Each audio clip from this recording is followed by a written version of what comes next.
So, in a moment of succulent irony, yesterday I was attempting to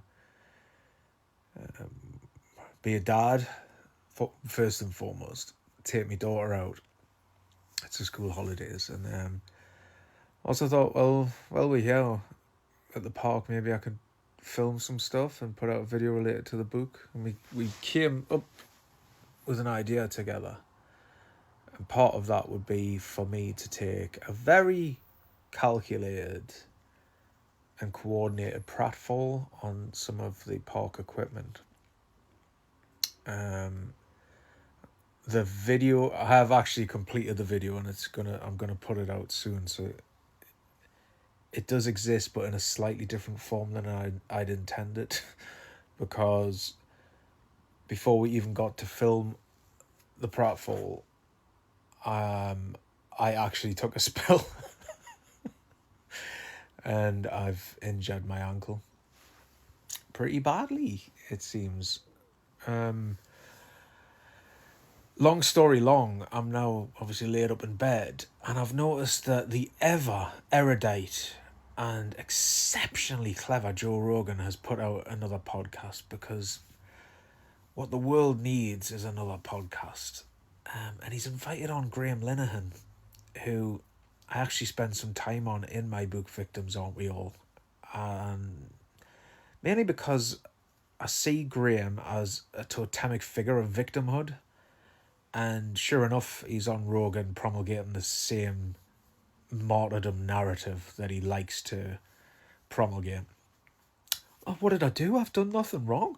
Oh, there's consequences to being a bigot. Oh, who knew?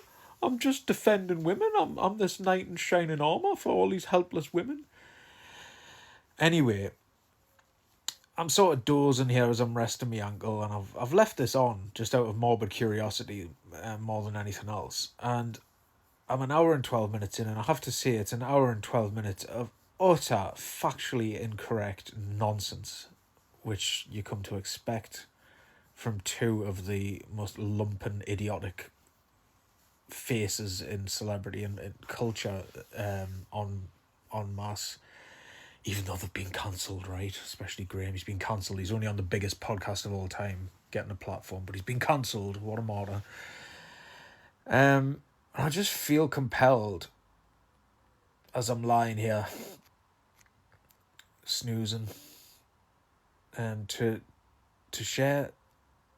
In a sense, Joe Rogan was the instigator for me writing the book. It was a response to some of his idiotic viewpoints, chiefly about how capitalism operates or does not operate, as the case may be with him.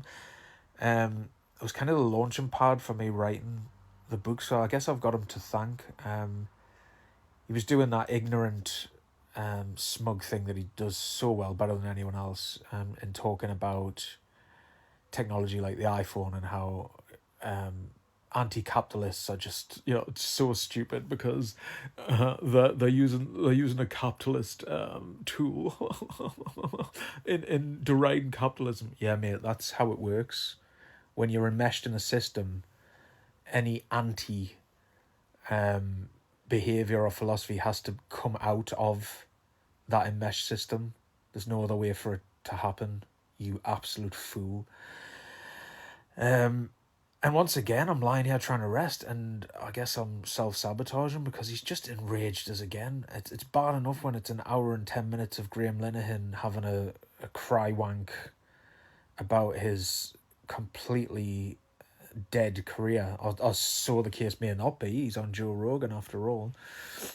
And this big pity party and all this nonsense about the, I don't know what they call the insane and illogical fanaticism and ideology of trans people, which is sickening enough. But Rogan at the 1 hour 12 minute mark, I'd really encourage you to have a look at this, just to hear him say what might be, in an ocean of utter ignorant stupidity that is the Joe Rogan experience, one of the dumbest things I've ever heard an adult say out loud.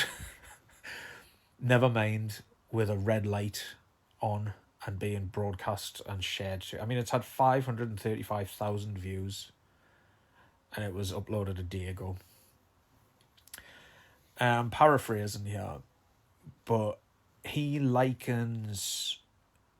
He uses the analogy of COVID. They get into the culture wars, which my book spends a chapter on. And Rogan brings up COVID and how, I guess he's trying to say that the fissures that were rent in the culture and the divides and the bifurcation between ideologies or politics or whatever, how this became a thing during COVID, which is not untrue. There was definitely a hugely divided, you were either vaccinated, not vaccinated, and there was a lot of acrimony and rancor between the two groups. That's not up for debate. That actually, that's pretty true. And sadly, it became another way for us all to splinter.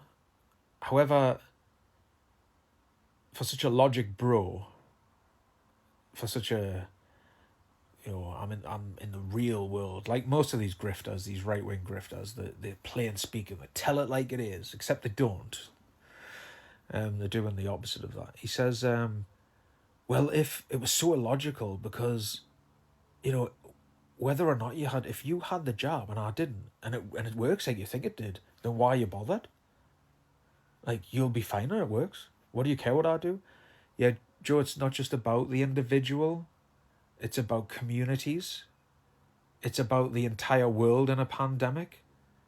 And you seem to forget that there are people who are immunocompromised, like a lot of the people and clients I worked with who could not get the job and who unfortunately died, like a 21-year-old that I worked with.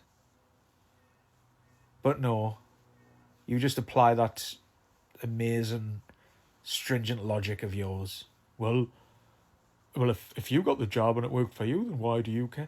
Because the point is, if everyone would be vaccinated, it would reduce the risk overall of disease spreading. And I can't believe I'm having to explain that. Like, we need to... These people don't need cancelling. They can't be cancelled. It doesn't... That isn't even a thing. They just need to be ignored. We just need to ghost this shit. Like, how is that getting 500,000 views in one day? If this is a grown man of like 60...